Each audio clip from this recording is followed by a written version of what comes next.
കോളേജിലോ അല്ലെങ്കിൽ സർക്കാർ ആശുപത്രിയിൽ എത്തിക്കുമ്പോൾ ഒന്നും പൊതി മാത്രമല്ല, അവർക്ക് ആവശ്യത്തിനുള്ളതാണ് 2, 3, 4 ഒക്കെ വാങ്ങുന്നത്. അപ്പോൾ പട്ടിണി കിടക്കാതെ പോകുന്ന ഒരു സാഹചര്യം പൊതുവിൽ നാട്ടുപ്രദേശത്തെ നഗരപ്രദേശത്തെ ജനങ്ങളിൽ നിന്ന് സമാഹരിച്ചു കൊണ്ടിരുന്ന ചോറ് നാട്ടിലാകെ വലിയ രൂപത്തിൽ ആശ്വാസം പോരുന്നൊരു പ്രവർത്തനം എന്ന രൂപത്തിൽ ഇത് മുന്നോട്ട് പോയിക്കൊണ്ടിരിക്കുമ്പോൾ അതിന് തുരങ്കം വയ്ക്കുന്ന രൂപത്തിലേക്കുള്ളൊരു പ്രഖ്യാപനം നടത്തുക, അതിന് നിരോധനത്തിന്റെ ഉത്തരവ് വരിക, കുറച്ച് കഴിയുമ്പോൾ ഞാൻ അങ്ങനെയല്ല പറഞ്ഞത്, ഇങ്ങനെയാണ് പറഞ്ഞത് രൂപത്തിലേക്ക് വരിക. ഒരു യൂറ്റേൺ ഗവൺമെന്റാണ് ആദ്യം മുതൽ ഈ ഗവൺമെന്റ് നമ്മൾ കണ്ടു. അത് എല്ലാ വകുപ്പിലും ഇതുപോലെ തന്നെ വന്നു. ഓരോന്നിലും യൂറ്റേൺ എടുക്കും.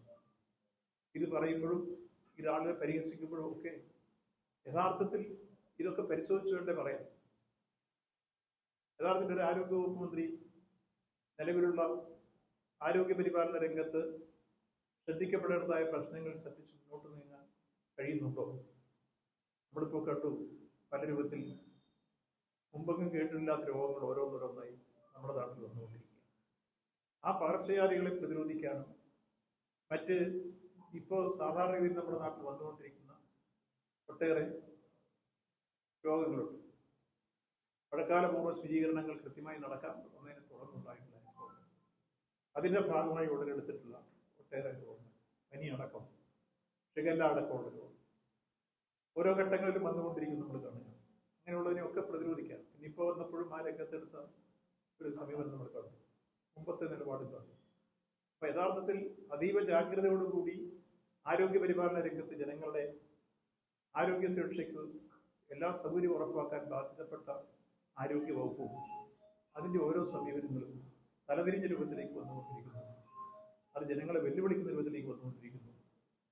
ഈ ചോറുംപതി കൊടുക്കരുത് എന്ന് പ്രഖ്യാപിക്കുന്നുണ്ട്, കൊടുപ്പിക്കാതിരിക്കുന്നുണ്ട്. എന്ത് നേട്ടമാണ് ഗവൺമെന്റ് ഉണ്ടാകുന്നത്?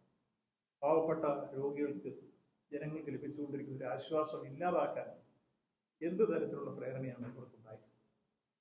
അതുകൊണ്ട് ഏറ്റവും അങ്ങേയറ്റം പ്രതിഷേധാർഹമായ ഒരു നിലപാടാണ് ആരോഗ്യ വകുപ്പ് മന്ത്രിയിൽ ഉണ്ടായിട്ടുള്ളത്. ഒരു കാരണവശാലും ഈ ഹൃദയപൂർവ്വം പദ്ധതി ഉൾപ്പെടെ നിരവധി ചാരിറ്റബിൾ ഓർഗനൈസേഷൻ വിവിധ ആശുപത്രികളിൽ ഭക്ഷണം എത്തിച്ചു കൊടുക്കുന്നുണ്ട്. ആ കൊടുക്കുന്നവർക്കൊക്കെ തുടരാനുള്ള അവസരം ഉണ്ടാവണം. ഞങ്ങളിത് ദീർഘകാലം വലിയ രൂപത്തിൽ ചെയ്തിരുന്നതാണ്.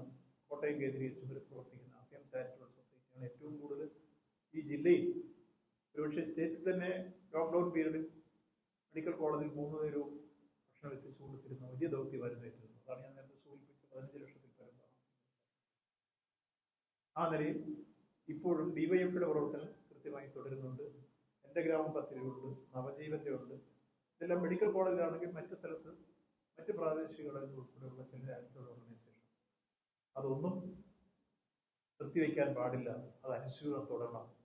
അത് നിർത്തിവെക്കാനുള്ള നീക്കങ്ങൾ വന്നാൽ അതിനെതിരെ ഏത് തരത്തിലുള്ള പ്രതിഷേധം സംഘടിപ്പിച്ചുകൊണ്ട് മുന്നോട്ട് വന്ന് അത് സംരക്ഷിച്ചു പോകാൻ, ആ ഹൃദയപൂർവ്വം പദ്ധതി സംരക്ഷിച്ചു പോകാൻ ആവശ്യമായ ഇടപെടൽ എല്ലാ ചാരിറ്റബിൾ ഓർഗനൈസേഷൻ നടത്തും. ഞങ്ങൾ അഭയം ചാരിറ്റബിൾ സൊസൈറ്റി നടത്തും. ആ വിഷയത്തിൽ എടുത്തു സൂചിപ്പിക്കും.